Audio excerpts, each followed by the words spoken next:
Siti Nur Afianti. Kami dari kelas BKPIG semester 4 ingin mempraktekkan konseling individu dengan pendekatan realitas teknik WDEP. Video ini kami dedikasikan untuk tugas akhir semester mata kuliah praktek bimbingan konseling individu Dengan dosen pengampu Bapak Belardo Fajar Toki MPD. Mari kita simak video berikut ini.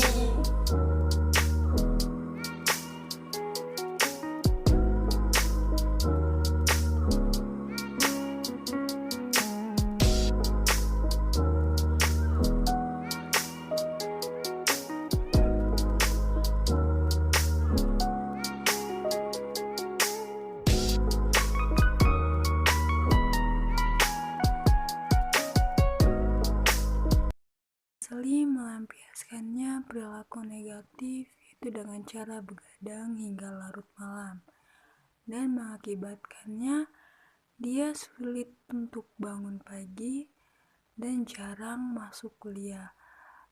Diakibatkan karena kurangnya perhatian yang lebih dari kedua orang tuanya dikarenakan kedua orang tuanya telah bercerai.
Assalamualaikum.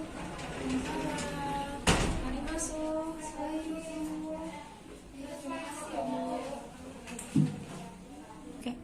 Bagaimana kabarnya hari ini?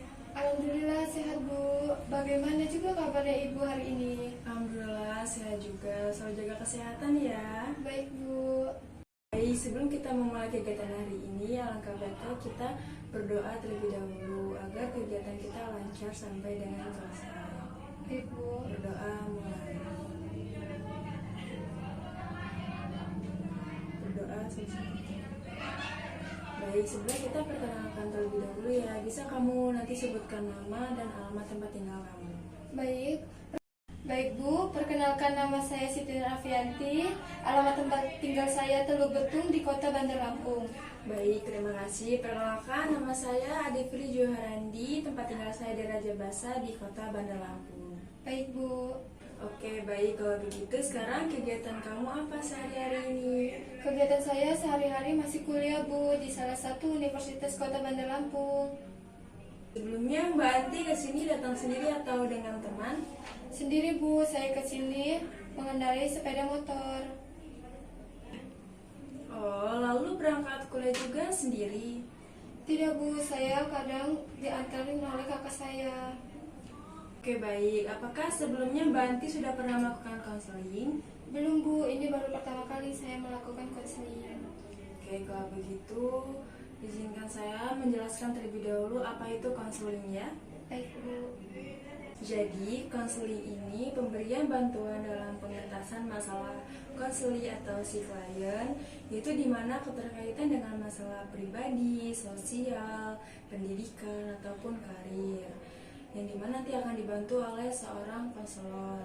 Dalam konseling ini mempunyai 3 asas, yaitu yang pertama ada asas kerahasiaan, yang dimana asas kerahasiaan ini ibu akan menjamin dan tidak akan menceritakan siapapun masalah kamu, hanya ibu dan kamu saja yang tahu.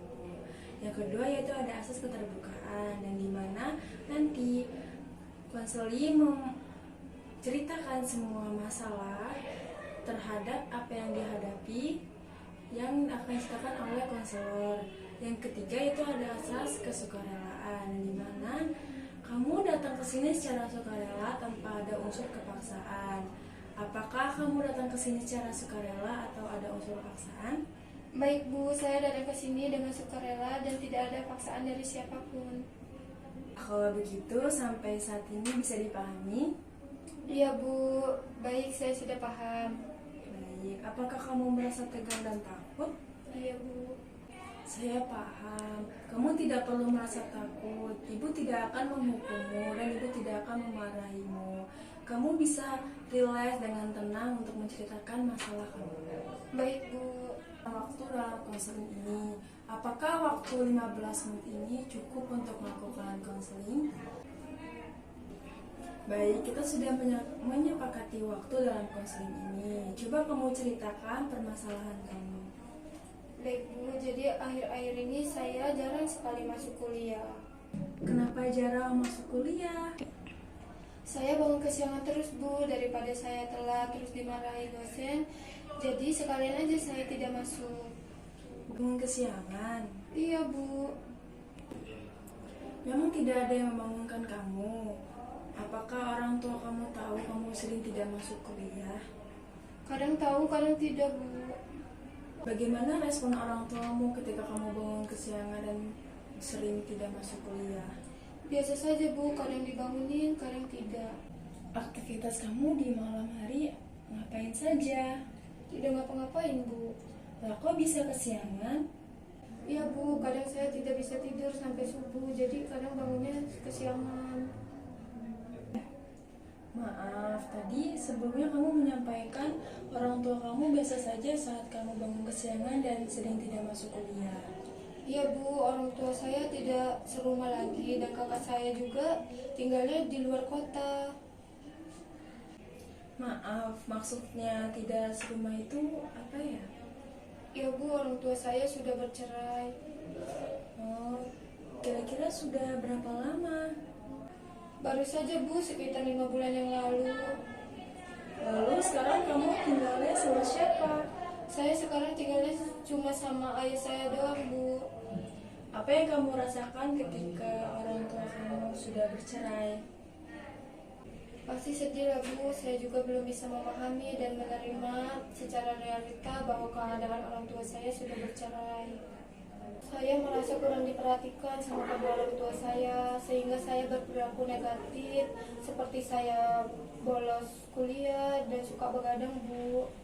Apakah yang kamu maksud itu kamu belum bisa menerima dan memahami dalam keadaan positif bahwa keluarga kamu sudah bercerai, sehingga kamu melampiaskannya dengan perilaku negatif seperti bolos kuliah dan begadang. Iya Bu.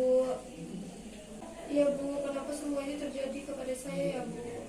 Apa langkah selanjutnya yang kamu inginkan, yang kamu patukan dalam kehidupan kamu yang berkaitan dengan diri sendiri, kuliah, keluarga, ataupun pergaulan dengan teman? Kamu bisa ungkapkan apa yang kamu harapkan ke depannya. Ayo, silakan. Iya Bu, sekarang saya ingin masalah saya terselesaikan Bu, agar saya kembali hidup seperti normal lagi walaupun keadaannya belum confirm. Saya juga ingin rajin kuliah seperti dulu lagi agar saya tidak diberi nama anak nakal, dan saya juga ingin bisa menerima keadaan orang tua saya sudah bercerai Bu. Keinginan saya yang belum tercapai adalah menjadi orang sukses dan bisa membahagiakan kedua orang tua saya, dan juga bisa bersama-sama kedua orang tua saya seperti dulu lagi Bu.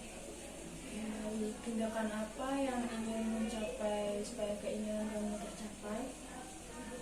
Saya mencoba berkomunikasi dengan kedua orang tua saya bahwa keinginan saya ingin memiliki keluarga yang harmonis. Tapi menurut ibu saya ini keputusan yang terbaik. Saya ingin mulai rajin lagi kuliahnya dan tidak begadang lagi Bu. Baik, selanjutnya mengenai tentang persepsi diri kamu dan keinginan kamu, bagaimana ke depannya dan seperti apa yang bakal kamu inginkan. Persepsi seperti apa ya Bu?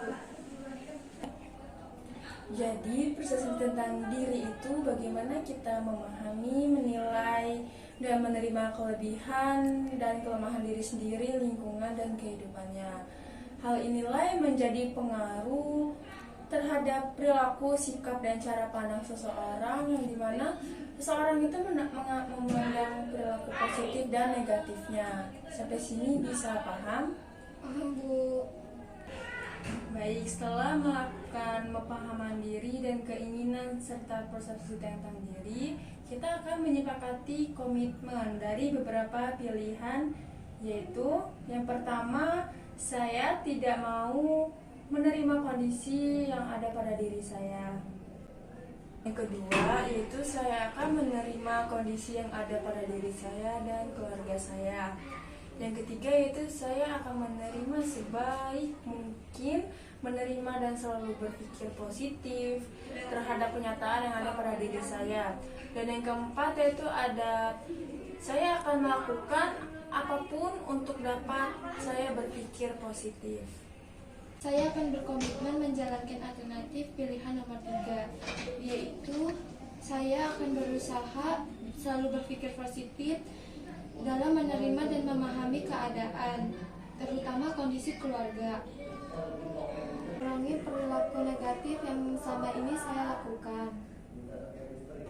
Dan saya berusaha akan rajin belajar dan menjadi orang yang sukses dan juga bisa membahagiakan kedua orang tua saya. Itu pilihan yang tepat. Kamu yakin dengan apa komitmen kamu dan apa yang kamu jalankan yang sudah kamu rencanakan? Iya, Bu, saya akan mencobanya. Baiklah, kalau begitu Ibu senang mendengarnya. Kamu sudah mau bersungguh-sungguh untuk memperbaiki hidup kamu dan melakukannya. Bagaimanapun hasilnya yaitu tergantung pada diri kamu sendiri. Iya, Bu. Baik, sebelum kita mengakhiri konseling pada hari ini, coba kamu jelaskan apa yang kamu rasakan setelah melakukan konseling pada hari ini. Saya merasa lumayan tenang, Bu. Saya sekarang mulai memahami dan menerima keadaan yang ada di diri saya. Saya juga bisa mengambil keputusan apa yang ada di diri saya untuk kedepannya, Bu. Pintar, semoga keinginan kamu dan apa sudah komitmen yang kamu buat insya Allah akan tercapai dan hidup kamu akan kedepannya lebih baik lagi. Iya, Bu. Maka ada yang ingin kamu ceritakan lagi? Tidak, Bu. Baiklah, karena tidak ada lagi yang ingin kamu ceritakan, kalaupun kamu ingin melakukan konseling, kamu tidak usah sungkan dan tidak usah takut untuk datang ke sini. Baiklah, sebelum kita mengakhiri pada kegiatan konseling pada hari ini, sebaiknya kita berdoa terlebih dahulu. Berdoa.